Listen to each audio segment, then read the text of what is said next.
Shalom saudara sekalian, hari ini kita akan merenungkan tentang iman yang teguh. Seperti apakah seorang yang beriman teguh saudara sekalian?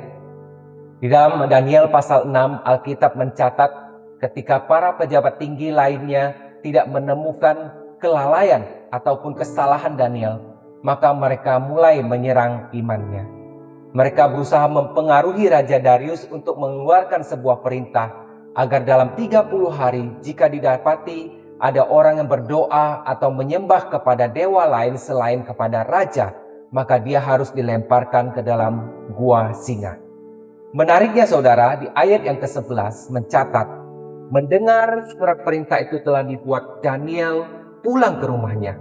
Di kamar atasnya ada tingkap-tingkap yang terbuka ke arah Yerusalem. 3 kali sehari dia berlutut, berdoa sambil memuji Allahnya seperti yang biasa dilakukannya. Saudara, apa yang bisa kita pelajari dari kisah ini?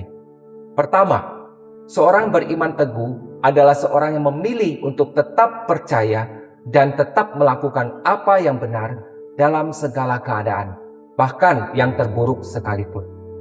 Ada begitu banyak orang Kristen yang kelihatan hebat, punya pemahaman teologi yang hebat, punya performa pelayanan yang luar biasa.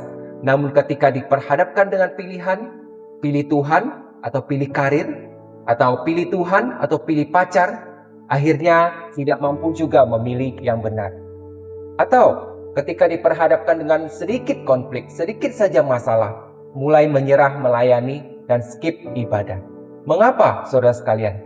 Karena iman yang teguh tidak lahir secara tiba-tiba melalui aktivitas ataupun performa pelayanan.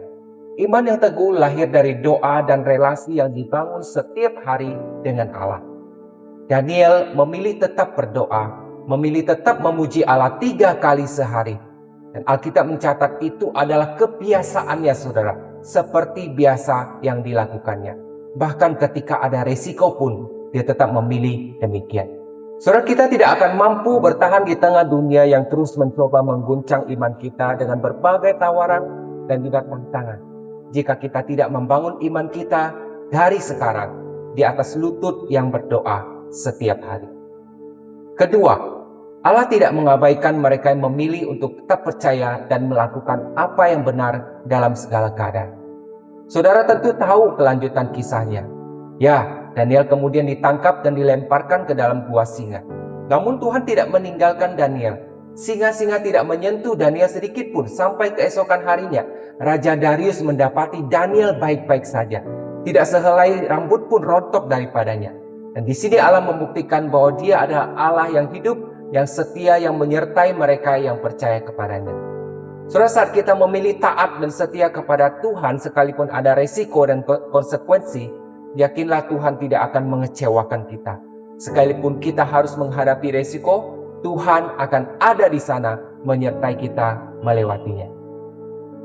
Beberapa waktu lalu dalam satu pertandingan Piala Dunia antara Jerman dan Kurasaw, ada satu fenomena yang menarik di mata dunia saudara, yaitu pada akhir pertandingan dengan kemenangan telak Jerman atas Kurasaw 7-1 itu, sekelompok pemain Kurasaw walaupun mereka kalah telak, mereka tetap berkumpul dan berdoa. Hal ini menarik perhatian dunia saudara. Nah, inilah anak-anak Tuhan yang teguh imannya. Sekalipun hasil pertandingan tidak sesuai harapan mereka, mereka tidak kecewa kepada Allah, melainkan memilih untuk tetap percaya kepada Allah dan berdoa. Memang mereka kalah dalam pertandingan dunia saudara, tetapi mereka telah memenangkan hati Allah dan hati banyak orang di seluruh dunia. Kita pun akan memenangkan hati Allah jika kita memilih untuk tetap percaya dan tetap melakukan apa yang benar sekalipun ada konsekuensinya. Jadi saudara, mari kita bangun iman kita dari sekarang, sehingga ketika kita diperhadapkan dengan pilihan dan tantangan, kita mampu tetap percaya dan memilih apa yang benar di hadapan Allah.